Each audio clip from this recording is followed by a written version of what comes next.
I had a dream about this place. There's a man in the back of this place. He's the one who's doing it. I hope that I never see that face. Ever. You came to see if he's out there. Right then. Come on, Morty.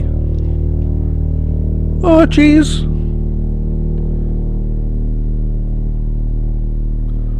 I don't like this, Grandpa Rick. Relax, Morty. Wake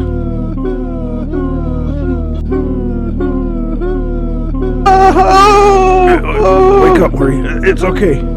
Grandpa loves you, Morty.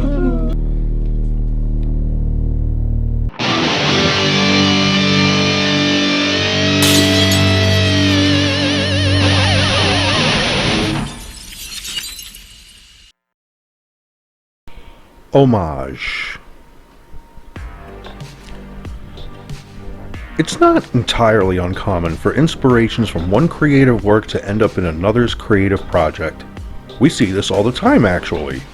Whether if it's a cute reference, a visual cue, or even if the entire project is paying homage, it's a well-accepted form of artistry in today's age. Which is why when I had viewed Rick and Morty's 7th-season finale episode, Fear No Mort, right away I was able to start making connections to another creative project in which we see our characters face their fears in a seemingly innocent diner. And that project is David Lynch's movie Mulholland Drive. Welcome to another fan theory. The reason why the location is so important is because in both Rick and Morty's episode Fear No Mort and David Lynch's Mulholland Drive, we see our characters face their worst fears at a seemingly innocent restaurant, and of course that restaurant is Denny's. Now of course for anyone who has seen Mulholland Drive would know that yes, the restaurant in the movie was called Winky's at Sunset Boulevard. Of course, for legality purposes, they probably changed it to Winky's, and even though it wasn't filmed at the Sunset Boulevard location, David Lynch had reasons why he wanted that particular restaurant to be located in Sunset Boulevard. That part is not important to the topic of today's video, but it is important to note that it's specifically a Denny's that he wanted to basically put in your head that, you know, you're watching this, you know it's at a Denny's, we all know it's a Denny's, and that is done by design. So we're just going to stick with the fact that it's a Denny's. While we do see this diner more than one time in the film, we're going to be focusing on this scene here, which is the most remembered scene. With these two characters have nothing to do with the entire rest of the movie, but damn it, it is a great scene. This gentleman tells his buddy of a dream he's had about a horrible looking man who lives behind the restaurant. They both conclude that they need to see if this man is real.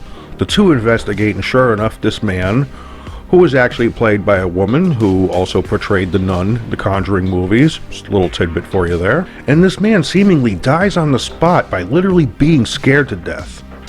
As I said before, this restaurant does pop up again throughout the runtime of this film, playing a more integral role with the main character in the theme of facing your fears. Switching it over to Rick and Morty, who are prompted by this suited gentleman to experience to face their greatest fears, they are led to a Denny's in which a fear hole exists in one of the restrooms. Now I know what you're thinking, what the fuck is this guy talking about? So what? It's a Denny's. We see Denny's everywhere. We see Denny's restaurants in movies and TV and all kinds of media. It's one of America's biggest diner chains, you know, breakfast chains if you will.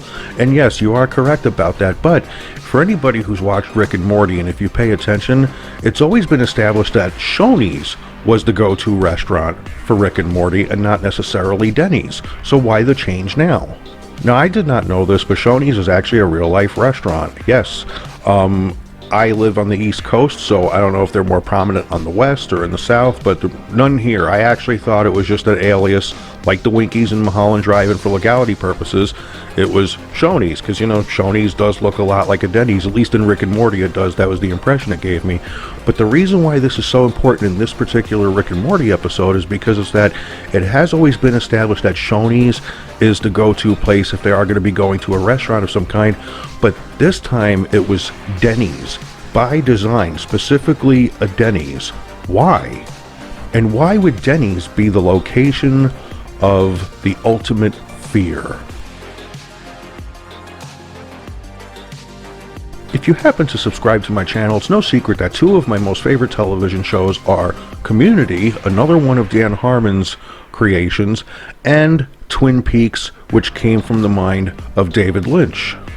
Naturally, and if you're a nerd like me, and when you're watching a TV show, and if you happen to be a fan of another TV show, and you happen to see some light references, your brain is going to start connecting dots, and that's basically what we do as viewers. We investigate. In fact, that's what David Lynch wants us to do in any of his creative projects. And of course, Twin Peaks, you're going to see a whole plethora of references throughout all kinds of shows. I mean, it was accredited as being one of the most influential television shows in American history. To this day, there are still shows that are coming out in which, writers, creators, producers, directors, they'll credit Twin Peaks for being a strong inspiration. So it's not too hard to spot a Twin Peaks reference in something. I mean, just look at Gravity Falls, for Christ's sakes. That is pretty much Twin Peaks, the animated series. So, with that investigative spirit, have we seen any David Lynch references in Dan Harmon's work before? Well, let's take a look. The Iron Curtain and the Gremlins too. Fake butter and AIDS and Twin Peaks. Diane, 11:30 a.m., February 24th. Entering the town of Twin Peaks. Rick, is that you? Yeah, Diane. You've been gone so long. What are you doing here? How did you even find me? I emailed Diane.